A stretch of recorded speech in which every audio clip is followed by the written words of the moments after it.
Assalamualaikum warahmatullahi wabarakatuh. Perkenalkan saya Agus Priyanto dari Prodi Manajemen NIM 050299.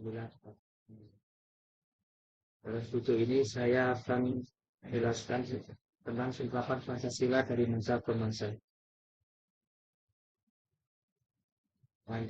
Pancasila merupakan perkembangan Pancasila dalam konteks sejarah dari masa ke masa. Pancasila merupakan dasar negara dan ideologi negara Indonesia. Pancasila merupakan pedoman warga Indonesia dalam menjalankan hidup masyarakat. Sebagai warga negara Indonesia, juga seharusnya kita mengamalkan nilai-nilai yang terkandung dalam Pancasila. Namun ternyata pengamalan atau penerapan nilai Pancasila sudah dilakukan sejak awal kemerdekaan dan dari masa ke masa. Penerapan Pancasila mengalami dinamika dari masa ke masa.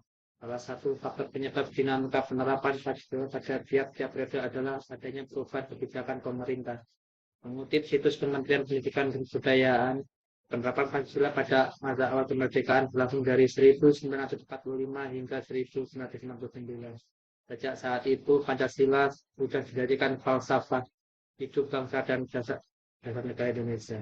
Maka pada saat itu pula warga Indonesia sudah bertekad untuk melepaskan diri dari segala bentuk penjajahan dan menjadi bangsa yang mandiri. Artinya warga Indonesia ingin menentukan nasib bangsanya sendiri tanpa adanya campur tangan dan dari penjajah dan terlepas dari bentuk ancaman apapun, baik dari dalam maupun luar negeri. Dalam penerapan Pancasila di masa awal kemerdekaan ditemui banyak permasalahan, di antaranya satu pemberontakan PKI di Madiun pada 18 September 1945. Tujuan utamanya untuk mendirikan negara Soviet dengan ideologi komunis. 2. Pemberontakan Darul Islam atau Tentara Islam Indonesia. Pemberontakan ini bertujuan untuk menggantikan Pancasila dengan syariat Islam sebagai dasar negara. Ketiga, pemberontakan Republik Maluku Selatan.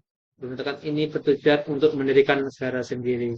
Keempat, pemerintah revolusioner Republik Indonesia atau perjuangan rakyat Indonesia sebagai bentuk gerakan protes ke pemerintah pusat.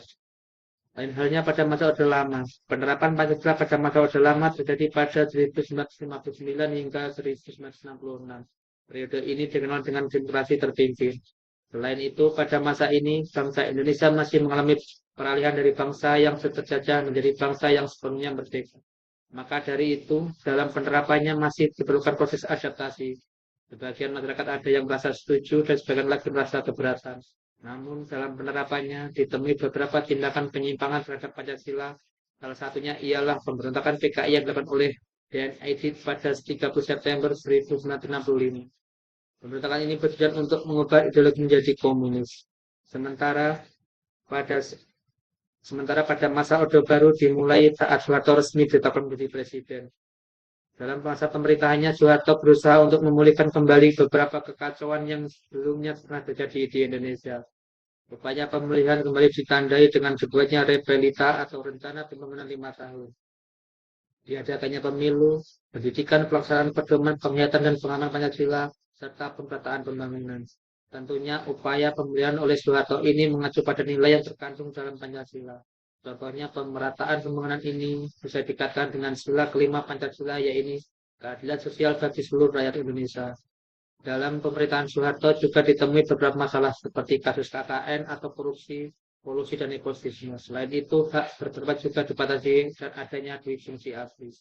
Masa reformasi dimulai saat Soeharto mundur dari jabatannya dan digantikan oleh B.J. Habibie. Dalam pemerintahannya, B.J. Habibie berusaha untuk memperbaiki sistem ekonomi, mereformasi bidang politik dan hukum, mengeluarkan Undang-Undang Nomor 9 Tahun 1998 tentang kemerdekaan, menyatakan pendapat di muka umum, dan lain-lain.